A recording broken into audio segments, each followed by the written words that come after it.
Well, it's another day, the biggest game of the season for the Vancouver Canucks. You can see my mood has changed from yesterday's podcast because the sun came up this morning. The Canucks played tonight and they are still alive in the playoff race for now. Quinn Hughes is on the precipice of a historical season. And of course, with Canucks game day is another Pooni's predictions, the best bets for the Canucks versus the Wild. Stick around because you're going to make some money. I can almost guarantee it. Locked on Canucks starts now. Your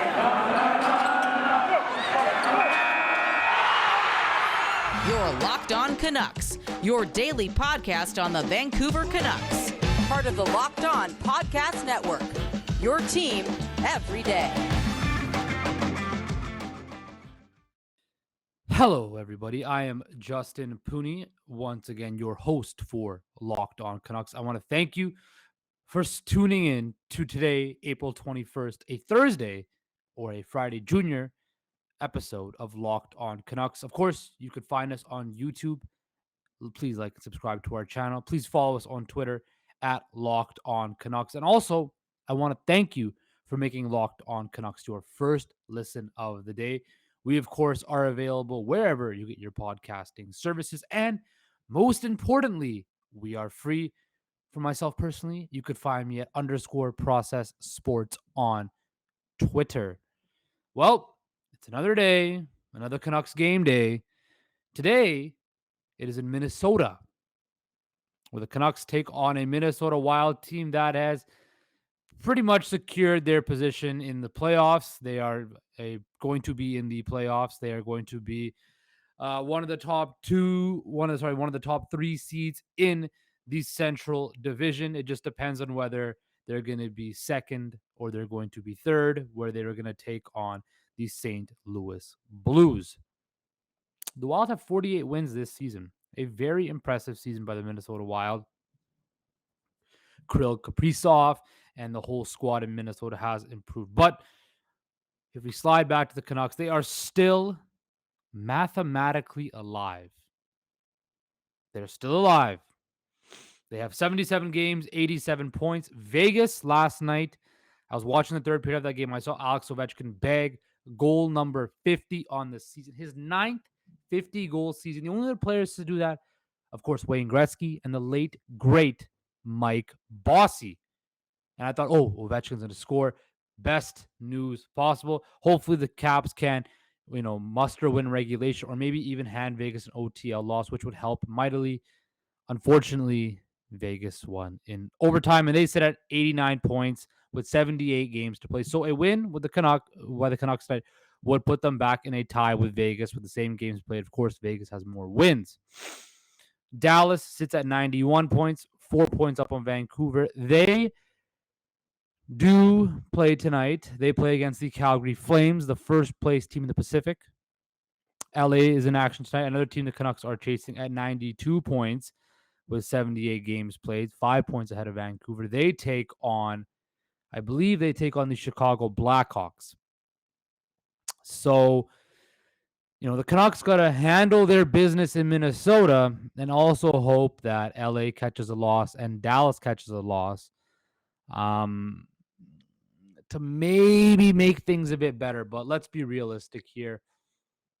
The Canucks playoff hopes are on life support right now. And if we're going to take a look at what transpired at morning skate this morning in Minnesota, it looks like the lineup shakes down like this. Podkolzin, Miller, Garland, Dickinson, Pettersson, Besser, Highmore, Lemenko, Lockwood, Richardson, Patan, Dries, OEL, Myers, Hughes, Shen, Hunt, Dermott, and Halak. Oh, sorry. That was a warm-up against the Sen. My apologies, guys. Wrong tweet. I have not seen the tweet yet from Canucks Morning Skate. But once I do get that, I will see that. Please disregard all of that I just said. But look, the Canucks playoff chances are on life support. And quite frankly, if they don't show up tonight again in Minnesota, they're going to be over completely. This team will be done, fried, barbecue toast, over. And I don't know how to feel about it. As you guys know, if you listened to yesterday's um, episode, I was very distraught and very upset. And I woke up this morning kind of thinking, okay, well, may still have a chance. Maybe remain positive for everybody that wants to be Mr. Positive. I can be, but I believe the biggest thing about this organization going forward is, and this is gonna be kind of the main theme of the organization today, and for this episode, really, is what went wrong this year or what's gone wrong the last 2 years. They came off that impressive run at the bubble, and everybody kind of thought that this organization was going to turn the page, and we were going to see the good times start coming. The good times are going to get rolling, and they haven't. Now, I mean, we could blame last year due to COVID, no fans. The Canucks were one of the hardest hit, if not the hardest hit team because of COVID-19 last year. They make the change. They acquire OEL. They bring in Garland. They bring in Dickinson.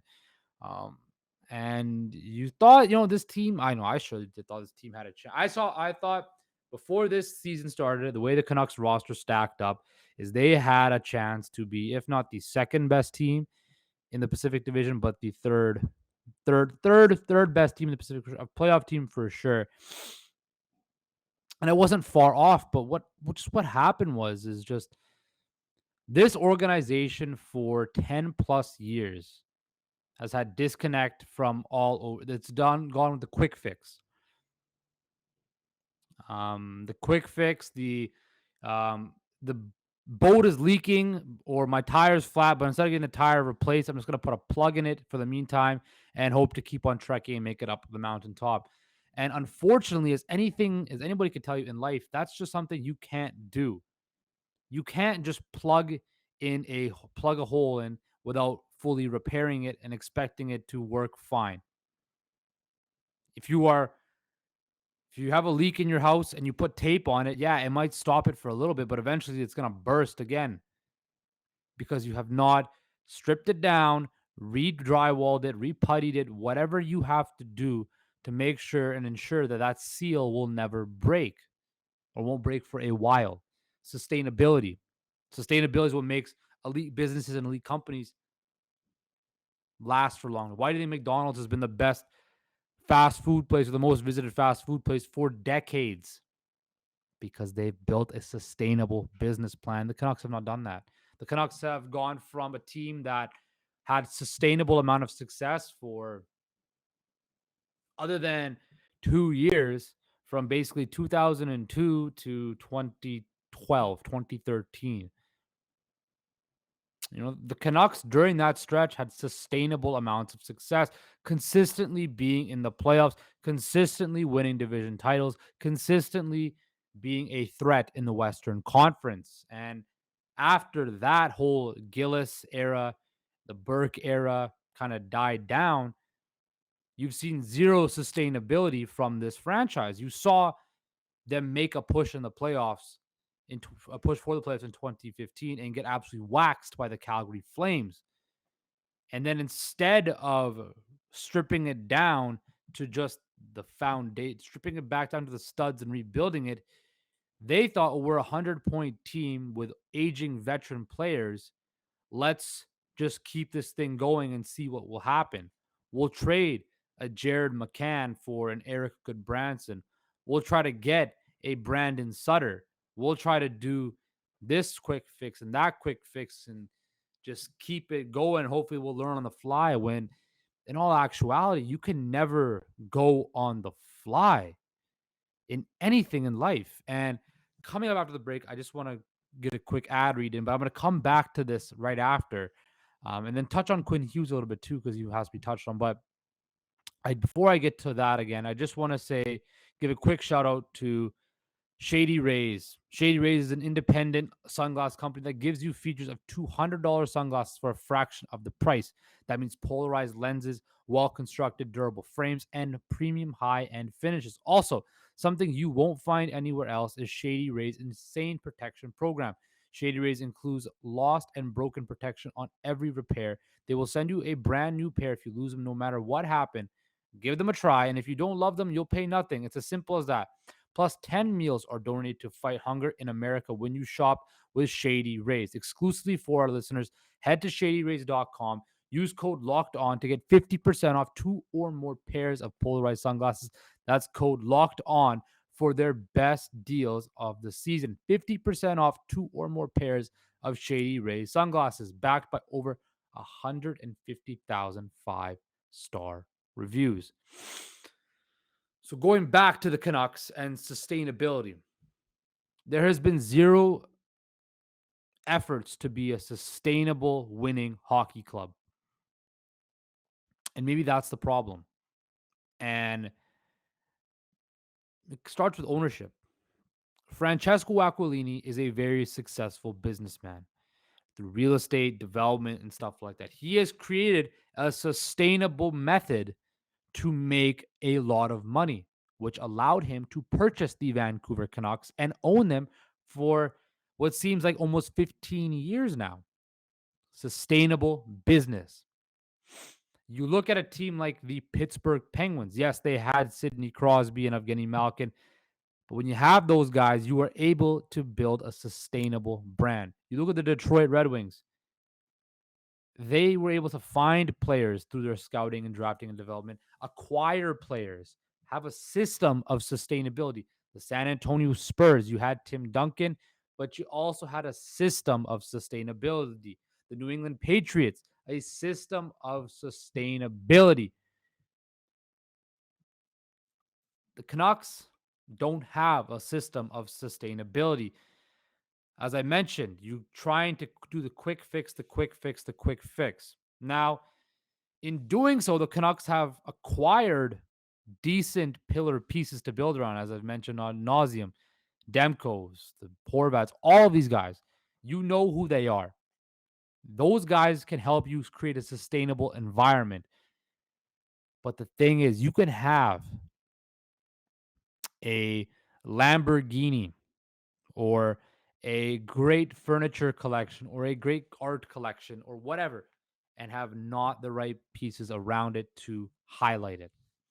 The Canucks don't have that. They don't have the right pieces to highlight their main attractions. And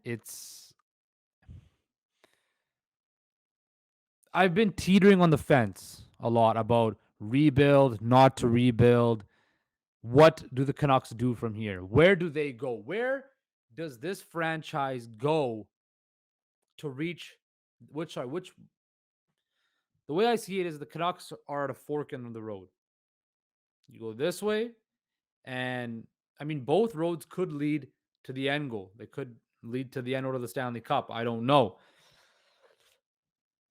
One route, you take everything down and you build it back up. You get rid of Miller, you get rid of Horvat, you get rid of everybody except Hughes, Pedersen, and Demko. Do that.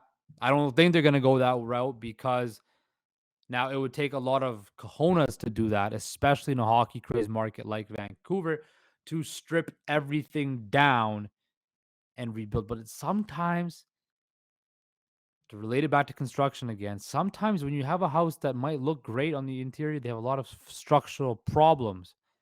Sometimes rather than going for the quick fix for the short term, you tear that thing down, you wait longer, but then you know that, hey, you know everything that's involved in it, right? You know, when you buy a house, right? You get it inspected, you feel you're comfortable with it, but you don't really know everything about it because you didn't build it. Whereas if you build a home, you know everything from the foundation to the plans and up, and you expect it to look that type of way.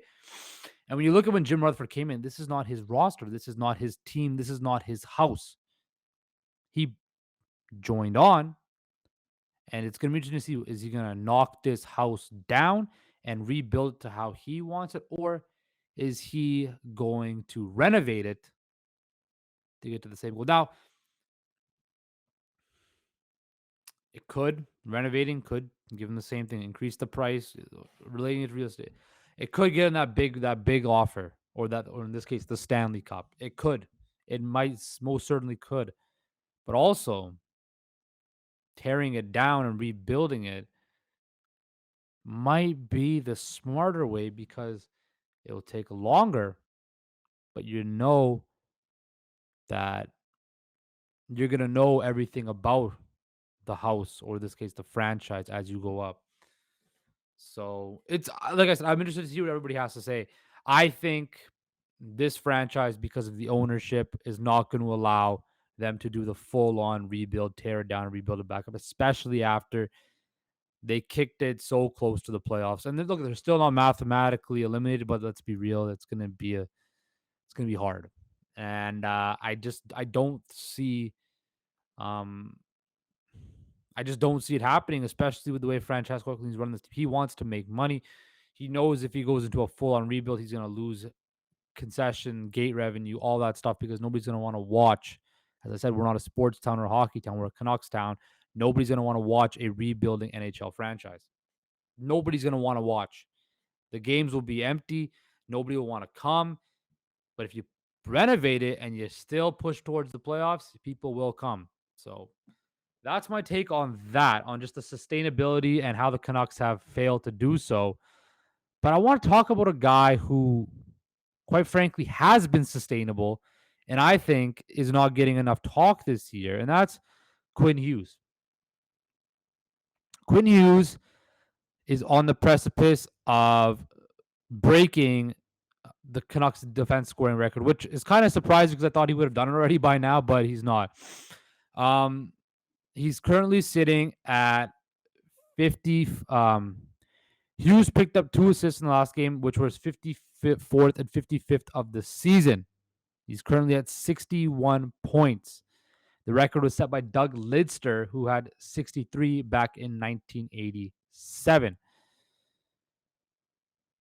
If Hughes will break this record in only 75 games. For a defenseman to get 60 plus points is a massive, massive achievement. And say what you will. I remember so when Quinn Hughes came in, it was him and Cale Makar neck and neck all the way. I think it's to whether it's to Quinn Hughes' detriment that he plays for the Canucks or not. Cale Makar has taken that step and he's now become an elite, one of the top defensemen in this game. Now, Quinn Hughes is one of the best offensive defensemen in the game, in my personal opinion. Um, Not the best on the defense side, but he's still only 22 years old. And I just want to just talk about how when you watch Quinn Hughes play, it's very smooth, very effortless, very it doesn't look like he's trying at sometimes. It just looks like the game comes natural to him. There's no rush or I just don't see a rush or a panic in his game. And with any defenseman, especially with a puck moving defenseman that you need, every NHL team needs a guy who's able to go back to the defensive end, retrieve the puck, loop it back up, and make a good outlet pass, and or even skate it up. And Quinn Hughes could do that. You know, growing up playing hockey, I played offense. I will admit I was um, not the best in my defensive end. You know, I was a decent face-off man. I wouldn't block shots or anything like that because I wasn't trying to do that. um, but I loved playing with defensemen that were able, just had that calmness about them, that were able to pick up the puck and move it up the ice to the forwards and in a calm manner. It wasn't rushed, the pass wasn't bobbled, or even skated up and find the open seam for the next player. Quinn Hughes has all that ability. And I just feel like we talk about the Adam Foxes, the Cale Makars, all these guys, but Quinn Hughes is just like that as well. His skate, and he's undersized too. He's a small guy. And I remember the first time I saw Quinn Hughes play, I think it was the game he scored his first goal against LA or something like that. And I just remember seeing just how smooth and calm he was in person with the puck. Like TV doesn't do it justice. Like it just looks, he skates so effortlessly. It's just an effortless ability to skate around with the puck and make plays and, you know, quarterback that power play. And the Canucks have had a really good power play, one of the best in the league over the second half of the season, because when you have a guy like Quinn who's able to move the puck, dish the puck out, find open seams, play that quarterback role, you know, you need that. You look at when, Christian Eroff was with the Canucks. He was a power play quarterback. He was able to walk the line, pick the puck up. And the Canucks haven't had that since. Now that Quinn Hughes is here, he's that, and he's that times five, I would say, because he's only going to get better. He's going to get stronger. He's going to grow into his man body, and he's going to get bigger, faster, stronger, and he's going to be entering his prime. And you'll see him, I think, hopefully, just traject even better and better and better. And I just wanted to say that Quinn Hughes does deserve congratulations, as he's going to break the all-time Canucks points record for a defenseman in the season. 2 points away. He will do that in 5 games less than Doug Litzer did back in 1987. So congrats to Quinn Hughes. Um, the first of many, many defensive records he will break in a Canucks uniform. But coming up after this last break, we're going to get into the picks for the Canucks and Minnesota Wild.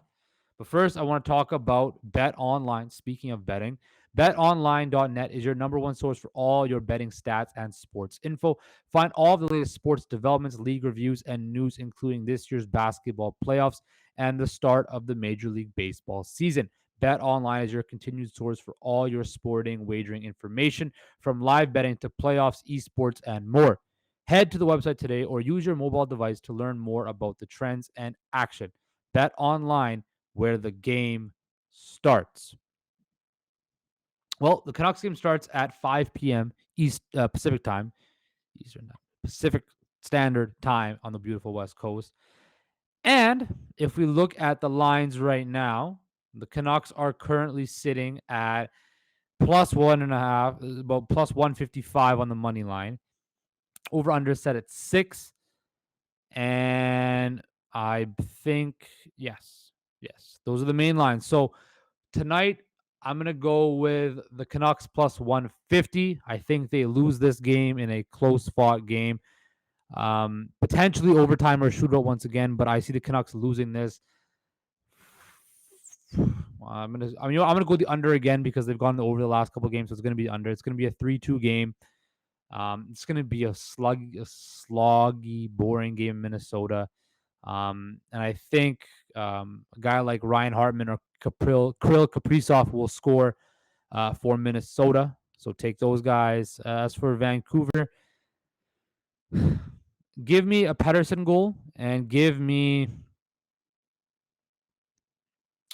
a Quinn Hughes goal. Yeah, I think Quinn Hughes gets a power play goal tonight.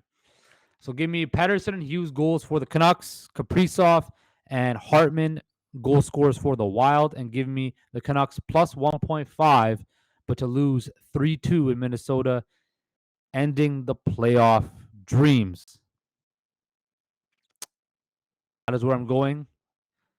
It's hard for me to admit, but I think after the loss against Ottawa, this season is done, and it's kind of popped the balloon per se of this Canucks team and this franchise, and they're just gonna play out the string for the rest of the 4 games remaining after this and go from there. I want to thank you guys for making Locked On Canucks your first listen of the day. Tomorrow's episode, it's a Friday, which means the weekend is here, which I cannot wait for, and I'm sure you guys cannot wait for. We will break down the Canucks game in Minnesota, potentially a win in the playoff implications, or we put a eulogy on this season and what it means for the Vancouver Canucks. And we'll give you some bets for Saturday's game against Calgary and preview Saturday's game against Calgary. But now I want to make you guys to make your second listen of the day Locked On Fantasy Hockey. Hosts Steele Rodine and Philip Livingstone help you become the expert of your fantasy league. It's free and available wherever you get your podcast services. Guys, take care